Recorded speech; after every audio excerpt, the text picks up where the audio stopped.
नमस्कार दोस्तों, स्वागत है आप सभी का आपके अपने YouTube चैनल फनलर्न बाय अनुज में। तो दोस्तों आज आपके सामने कुछ अलग लेके आए हैं दिल्ली पुलिस कांस्टेबल 2020, जिसका जिक्र लगभग सा बंद हो चुका है, ठीक है। लेकिन अभी ऐसा लग रहा है कि इसके ऊपर थोड़ी सी बात डालनी चाहिए, क्योंकि मोस्टली इन हाल फिलहाल के दिनों में बहुत से बच्चों से मुलाकात हुई है, बहुत से ऐसे बच्चों से और कांटेक्ट हुआ है जो ये कह रहे हैं कि सर हमने फिजिकल की तैयारी स्टार्ट नहीं की क्योंकि हमें लगा कि एग्जाम शायद कैंसिल हो जाएगा, हमें लगा कि शायद रिजल्ट नहीं आएगा, हमें लगा कि कोर्ट शायद इसके ऊपर स्टे लगा देगा। लेकिन आप सभी को इन सभी बातों को जानने के बाद कुछ बातें ऐसी हैं जो जाननी बेहद जरूरी हैं, क्योंकि सबसे पहले हम उन्हीं बातों पे बात करेंगे जो आपके लिए जाननी जरूरी होने वाली है, ठीक है। तो सबसे पहले हम बात करते हैं दिल्ली पुलिस की, स्टार्टिंग से हम बात करते हुए चलते हैं, ठीक है। दिल्ली पुलिस की वैकेंसी आपके लिए निकली, जब वैकेंसी डिक्लेयर की गई तो आपके पास टोटल 5800 प्लस कुछ वैकेंसी निकली आपके लिए, ठीक है। फिर आपके लिए उसके ओपनिंग हुई वैकेंसी की, आप वैकेंसी को फिल कीजिए। तो आपने वैकेंसी को फिल किया तो 28 लाख प्लस आपके पास कुछ फॉर्म आपके फिल हुए, ठीक है। उसके बाद आपने एग्जाम देने के लिए बैठे, एग्जाम में अटेंडेंस 28 लाख नहीं थी, लेकिन फिर भी आपकी जो अटेंडेंस रही होगी उसके ऊपर अब हम बात नहीं करेंगे। आज हमारा मुद्दा कुछ अलग है। आपने एग्जाम दिया, एग्जाम के कुछ शिफ्ट देने के बाद आपको ये लगने लगा कि हाँ एग्जाम में धांधली हुई है, कहीं ना कहीं कुछ गड़बड़ हुई है, और इस बात का खुलासा जल्दी हो गया कि कुछ शिफ्ट्स के अंदर आपकी धांधली हुई है, पेपर लीक हो गया था और उस पेपर के बारे में लोगों को, कैंडिडेट्स ने पेपर कुछ रुपए देके या कुछ भी करके खरीद लिया था, और उनके जो मार्क्स थे वो 95 के प्लस 80-90 के अबव आपके सारे मार्क्स आ रहे थे। उन सभी के बाद आप सभी का थोड़ा बहुत मनोबल हिलने लगा, लेकिन फिर भी आपने अपने हार्डवर्क को नहीं छोड़ा और आप सभी हार्डवर्क करते रहे और आपने एक तरह से पूरा पेपर कंप्लीट कर लिया। अब पूरा पेपर कंप्लीट करने के बाद कट ऑफ की बारियां चलने लगी कि हमारी कट ऑफ क्या रहेगी और कट ऑफ क्या नहीं रहेगी, और इसी के बीच में एक संशय फिर से जाहिर होने लगा कि आपका पेपर कैंसिल होगा या नहीं होगा, क्योंकि कुछ सेंटर्स पे आया था कि आपका पेपर जिस पाली के अंदर, जिस शिफ्ट के अंदर लीक हुआ था उस शिफ्ट को कैंसिल कर दिया जाएगा। क्या गुनहगारों पे कार्रवाई होगी, क्या कोर्ट में केस जाएगा, क्या एसएससी पेपर को दोबारा लेगा या रिजल्ट पे रोक लगा देगा, इन सब के बारे में संशय आपके अंदर था। लेकिन ऐसी कोई भी नोटिफिकेशन एसएससी की तरफ से जारी नहीं की गई कि आपका रिजल्ट रोका जाएगा, आपके रिजल्ट पे स्टे लग गया है या आपका कोर्ट केस में चला गया है। तो दैट्स व्हाई कि हम उस केस को पोस्टपोन कर रहे हैं, हम इस भर्ती को पोस्टपोन कर रहे हैं, ऐसा कुछ भी नोटिफिकेशन आपको देखने को नहीं मिला, ठीक है। और इन्हीं के बीच में टाइम गुजरता गया, पेपर हो गया, पेपर के बाद कट ऑफ्स की बहुत सी वीडियोज आपको मिल गई होंगी, चैनल पे मेरे भी वीडियो मिली होंगी, और ये सब होते होते भी आपका टाइम ऐसा आ गया जब एसएससी ने आपकी रिजल्ट डेट दी हुई है, और जो आपकी रिजल्ट डेट दी हुई है वो सभी आपको पता है 5 मार्च अप्रोक्स आपकी डेट है। अगर सब कुछ ठीक चलता है तो 5 तारीख को आपका स्टार्ट भी हो जाएगा, आपका रिजल्ट डिक्लेयर हो जाएगा, ठीक है। तो इतनी ये कहानी थी कि दिल्ली पुलिस कांस्टेबल की एक ब्रीफ कहानी थी जो आपको मैंने बताई है, ठीक है। कुछ स्टूडेंट्स ने बीच में आई कि हमें कोर्ट केस जाना चाहिए, हमें ट्विटर के ऊपर भी कैंपेन चलाना चाहिए। बहुत से लोगों ने ट्विटर में कैंपेन किया, मैंने भी इसमें सपोर्ट किया था। मैंने भी उन्हें कहा था कि हाँ ट्विटर के ऊपर कि एसएससी कैंसिल एग्जाम्स के अंदर आप ट्वीट कीजिए, तो बहुत से बच्चों ने भी ट्वीट किया, लेकिन उनमें से भी आप सभी की एक मत नहीं था कि आपका पेपर कैंसिल होना चाहिए या नहीं होना चाहिए। अगर सभी बच्चों का एक मत होता है कि हाँ पेपर कैंसिल ही होना चाहिए तो ठीक है, लेकिन कुछ बच्चों ने कहा कि हाँ हमारे मेहनत की है, उनकी वजह से हमारी मेहनत क्यों खत्म होनी चाहिए, अगली वैकेंसी कब होगी, अगला पेपर कब होगा, किसी को कुछ नहीं पता। इसलिए उन्होंने कहा कि इस भर्ती को आप एज इट इज रखिए, जिन जिन शिफ्ट में ये गड़बड़ हुई है उनका पेपर आप दोबारा दिलवा दीजिए, अलग से करवा के दिलवा दीजिए, या फिर आप गुनहगारों को पकड़िए। और इसके बाद कुछ लोगों ने एक कैंपेन चला के कोर्ट में भी केस में उसको लेके गए। उसका भी अपना ठीक है कि अगर धांधली हुई है, गड़बड़ हुई है, तो आपको उसका पूरा ये होना चाहिए कि एक निष्पक्ष साफ आपके लिए एक पेपर होना चाहिए। अब पेपर की मर्यादा खंडित नहीं होनी चाहिए। अगर सभी पैसे दे के लग जाएंगे, सभी अगर वैसे लग जाएंगे तो मेहनत करने का मोटिव ही कहाँ रह जाएगा। मैं जो आपके अंदर मोटिवेशन है, जो आपके अंदर जुनून है, तो हर किसी के पास तो पैसे है नहीं कि 10 लाख 5 लाख रुपए, अगर आप सभी लग जाओगे तो फिर आखिर में होगा क्या।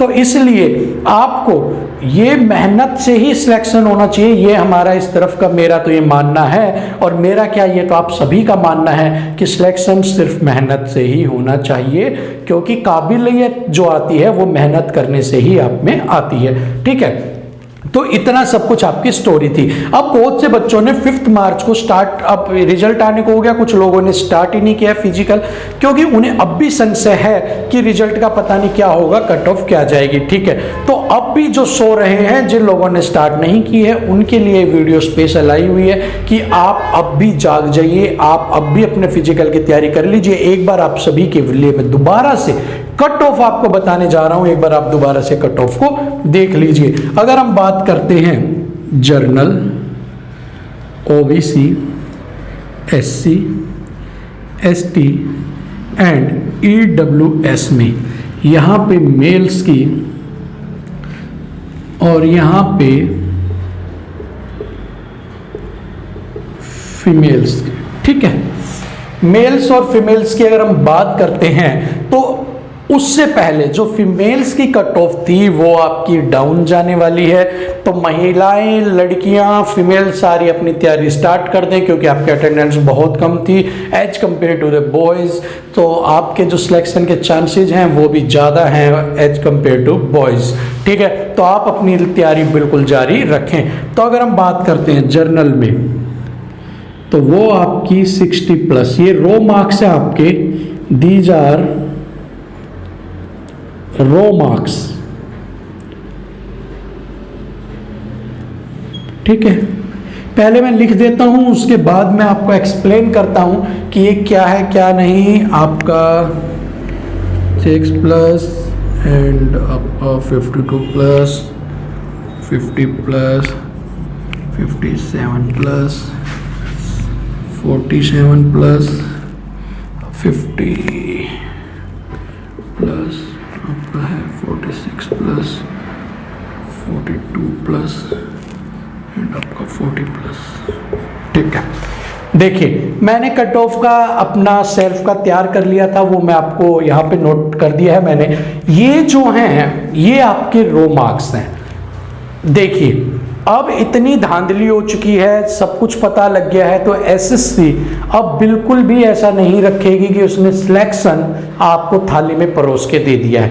इस बात को आप मान के चलिए, इतना सब कुछ होने के बाद एसएससी अब आपके लिए बिल्कुल ढिलाई नहीं देगी, वो सिर्फ उस चीज को, इस बदनामी को हटाने की बिल्कुल कोशिश करेगी। तो आप ये बिल्कुल मान के मत चलना कि आप अगर 30 नंबर लेके आए हैं तो आप सिलेक्ट हैं, अगर आप 20 नंबर लेके आए हैं तो आप सिलेक्ट हैं, आप 15 नंबर लेके आए हैं तो आप सिलेक्ट हैं। जर्नल की बात करते हैं मेल्स में, तो अगर आपके 60+ नंबर हैं, अगर आपके 60 के करीब 60 नंबर या 60 से अधिक नंबर हैं, तो आप फिजिकल की तैयारी कर सकते हैं। ये रो मार्क्स है, नॉर्मलाइजेशन आपका 0 नंबर का मिलता है, 1 का मिलता है, 2 मिलता है, 50 पैसे मिलता है, बाद की बात है। लेकिन अगर आपके 60 नंबर हैं या 60+ नंबर हैं तो आप फिजिकल की तैयारी में बेझिझक जा सकते हैं। अगर आप ओबीसी से हैं और आपके अगर 56+ नंबर है, 56 या 56+ नंबर है, तो आप बिल्कुल बिना किसी दिक्कत के फिजिकल की कॉल का वेट कर सकते हैं, आपका फिजिकल में नंबर आएगा ही आएगा। अगर आप बात करते हैं एससी की, अगर आप 52+ हैं, अगर आपके 52+ नंबर है, 52 या 52+ नंबर है, तो आप बेझिझक अपनी तैयारी जारी रख सकते हैं, आपका फिजिकल में नंबर आ जाएगा। एसटी की बात करते हैं, तो अगर आपका 50+ नंबर है, 50 या 50+ नंबर अगर आपके हैं, तो आप बेझिझक अपनी तैयारी को जारी रख सकते हैं। और इसी के साथ ही अगर आप ईडब्ल्यूएस कैटेगरी से हैं, तो आपके अगर 57 या 57+ हैं, तो भी आप फिजिकल की तैयारी कर सकते हैं, आपका नंबर आ जाएगा। बात कर लेते हैं फीमेल्स की।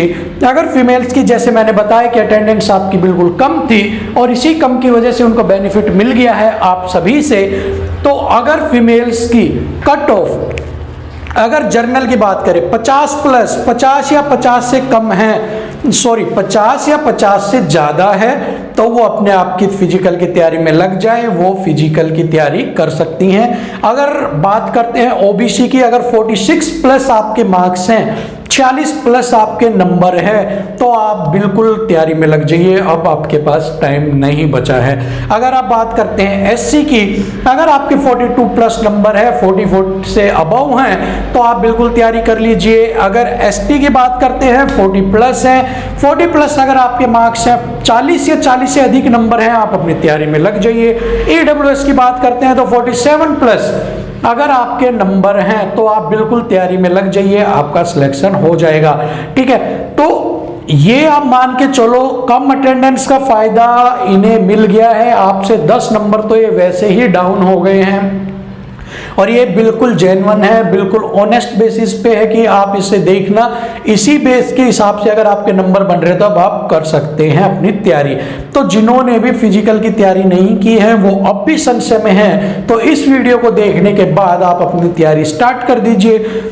दूसरा, लड़कियां सभी अपनी तैयारी जो 47 के बाद यहां से आप 47 40 आप 40 से स्टार्ट हो जाओ, अपनी अपनी कैटेगरी वाइज देख लो और ऊपर तक आप चले जाओ, और अपने फिजिकल की अगर आप इस दायरे के अंदर हैं, अगर आपका एक आधा नंबर कम है, मान लो 49 नंबर बन रहे हैं और 49 नंबर की वजह से आपने देखा कि तो 50 प्लस है, तो बिल्कुल फिजिकल की तैयारी मत रोकना, क्योंकि 1-2 नंबर ऊपर नीचे हो जाते हैं, उसकी वजह से धोखे में मत रहना।